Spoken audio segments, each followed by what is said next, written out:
नमस्कार। इस वक्त सलूमर विधानसभा से एक चौंकाने वाली खबर आ रही है। आपको पता है कि शांता अमृतलाल मीणा वहां से चुनाव जीत चुकी हैं, लेकिन अब ये आरोप लगाए जा रहे हैं कि भाई साहब यहाँ पर धांधली हुई है और कहीं ना कहीं बीएपी पार्टी के जो वोट हैं उनके साथ छेड़छाड़ की गई है।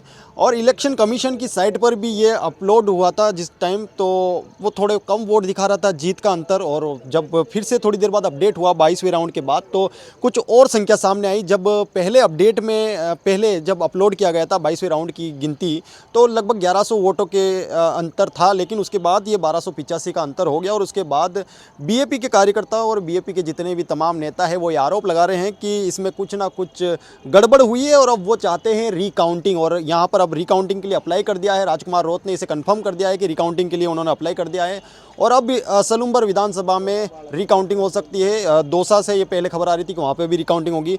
चलिए, वहाँ जो उपस्थित है उदयपुर जहाँ पर काउंटिंग हुई है, वहाँ बाहर से कुछ लोगों ने उन्होंने क्या प्रतिक्रिया दी है रिकाउंटिंग को लेकर कि रिकाउंटिंग होनी चाहिए या नहीं होनी चाहिए, और वो क्या समझते हैं, क्या कुछ धांधली हुई है, वो एक बार सुनिए और समझिए। और आप भी कमेंट करिए, क्या सलूमर विधानसभा में कुछ गड़बड़ हुई है और क्या रिकाउंटिंग होनी चाहिए। चलिए वीडियो देखिए। नमस्कार। आज दिनांक 23/11/2024 को फतेह स्कूल के अंदर सलूमर विधानसभा उपचुनाव को लेकर के जो मतगणना थी, उस मतगणना के दौरान 15वां राउंड तक हम लोग हमारी बीएपी पार्टी से जीतूभाई कटारा जो चुनावी मैदान में थे, लगभग 11,000 वोटों से वो लीड पे थे।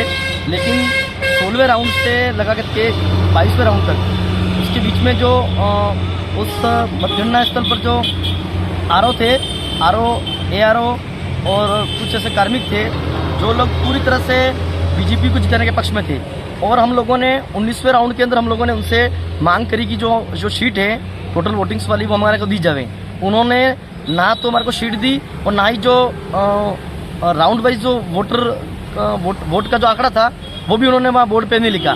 और इन्होंने हम लोग 21वें राउंड तक हम लोग 350 वोट से हम लोग आगे थे, लेकिन 21वें राउंड पे हम लोग आगे थे। लेकिन उसी टाइम पे बीजेपी के कार्यकर्ता फतेह स्कूल के ग्राउंड के अंदर आते हैं, मतगणना स्थल के अंदर, और वहाँ आके नाराबाजी करते हैं, बीजेपी जीतने की वो दावा करते हैं और नाराबाजी करते हैं। और उसके जैसे ही हम लोगों ने हमने मांग करी कि भाई वीवीपैट की जो है उसमें वीवीपैट कुछ मशीनों की वीवीपैट की जो है बूथ है उनकी एक बार वीवीपैट की पर्चा मिलान की जाए, तो वीवीपैट की पर्चा मिलान की जा रही थी।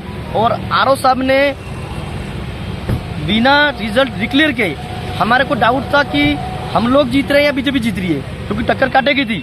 तो आरओ साहब ने सीधा बीजेपी कैंडिडेट को फोन करके बुलाया अंदर, और बुलाते ही उनको रिजल्ट जो अपना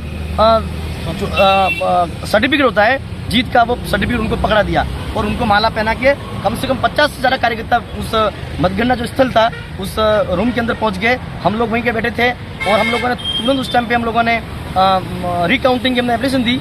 लेकिन आरओ साहब ने लेने के बाद में एप्लीकेशन लेने के बाद में 3 घंटे से हम लोग वहीं बैठे हुए हैं और वो रिकाउंटिंग नहीं करा रहे हैं। और पूरी तरह से जो आरओ साहब हैं या जो प्रशासन है, जो कार्मिक जो लगे हुए हैं, पूरी तरह से बीजेपी के एजेंट बन के इन लोगों ने काम किया है।